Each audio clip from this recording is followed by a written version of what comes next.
Welcome to 99 TV. నేను లక్ష్మి. వివి లక్ష్మీనారాయణ దేశవ్యాప్తంగా ప్రఖ్యాతి పొందిన ఐపీఎస్ అధికారి. ముఖ్యంగా సిబిఐలో పనిచేసిన సమయంలో ఆయన చేసిన విచారణలు మంచి పేరు తీసుకొచ్చాయి.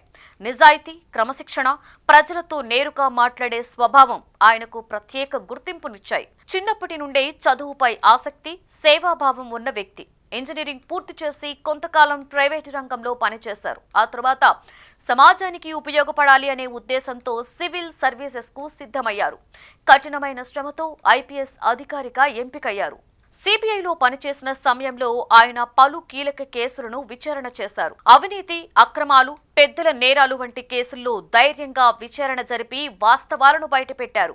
ఏ ఒత్తిడికి తలొక్కకుండా న్యాయపరంగా వ్యవహరించడం వల్ల ఆయనపై ప్రజల్లో విశ్వాసం పెరిగింది.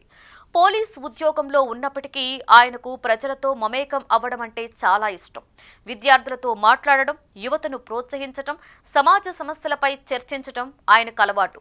క్రమశిక్షణ, విలువలు, కష్టపడి పనిచేయడం వంటి విషయాలను ఆయన ఎప్పుడూ కూడా యువతకు చెబుతుంటారు.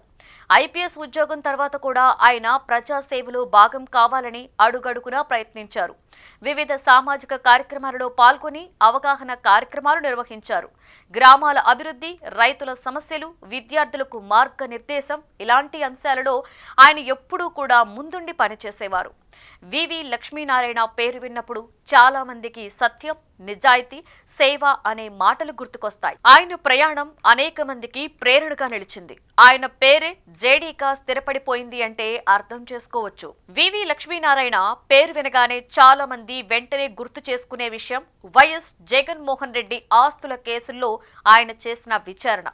ఈ కేసులు దేశవ్యాప్తంగా పెద్ద చర్చనీయాంశమయ్యాయి. సిబిఐ జాయింట్ డైరెక్టర్ గా ఉన్నప్పుడు ఆయన ఈ దర్యాప్తును నిశితంగా, చాలా క్రమశిక్షణతో ముందుకు తీసుకువెళ్లారు.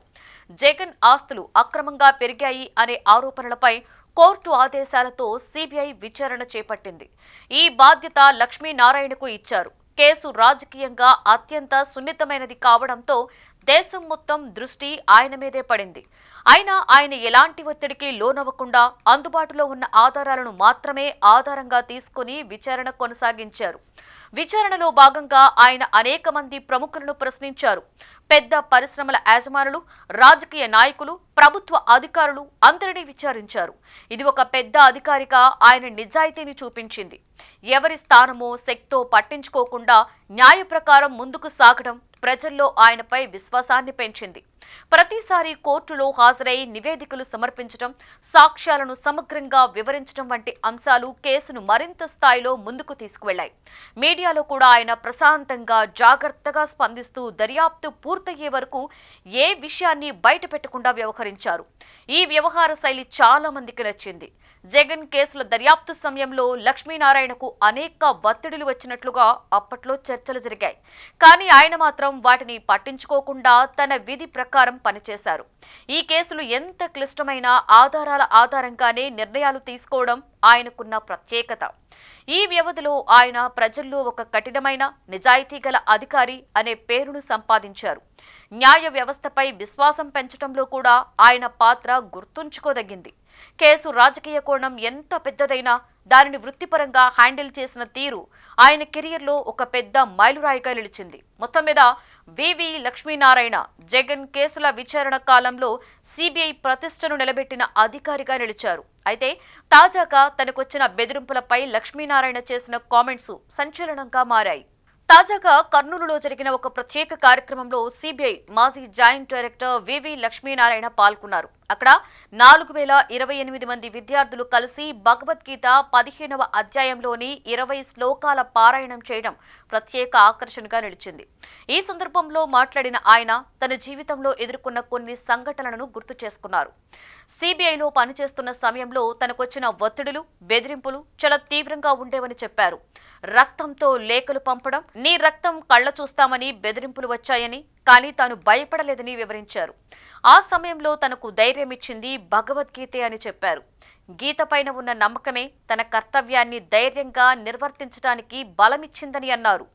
విద్యార్థులలో విలువల పెంపు, మనోధైర్యం, నిర్ణయ శక్తి పెరగడానికి భగవద్గీత ఎంతో ఉపయోగపడుతుందని లక్ష్మీనారాయణ అభిప్రాయపడ్డారు. గీతలోని సూత్రాలు జీవితంలో వచ్చే ఎన్నో సవాళ్లను ఎదుర్కొనే శక్తిని ఇస్తాయని అన్నారు. పిల్లలు భగవద్గీతను చదివితే ఉన్నత లక్ష్యాలను సాధించగలరు అని పేర్కొన్నారు. భారతదేశ మహనీయుల జీవితాలలో కూడా భగవద్గీత ముఖ్య పాత్ర పోషించిందని గుర్తు చేశారు. అహింస మార్గాన్ని అనుసరించిన మహాత్మా గాంధీ, అలాగే బ్రిటిషర్లను సైనిక శక్తితో తరిమికొట్టాలని సంకల్పించిన నేతాజీ సుభాష్ చంద్రబోస్ ఇద్దరూ గీతను ఆశ్రయించారని చెప్పారు. ఇది భగవద్గీత గొప్పతనాన్ని సూచిస్తుంది అని తెలిపారు. భగవద్గీత ప్రపంచానికి మార్గదర్శకమైన గ్రంథమని, అది భారతదేశంలో పుట్టడం మన అదృష్టమని లక్ష్మీనారాయణ చెప్పుకొచ్చారు. గీతను చదివిన వారు జీవితాన్ని ధైర్యంగా ఎదుర్కొనగలరని, అదే నా అనుభవం అని అన్నారు.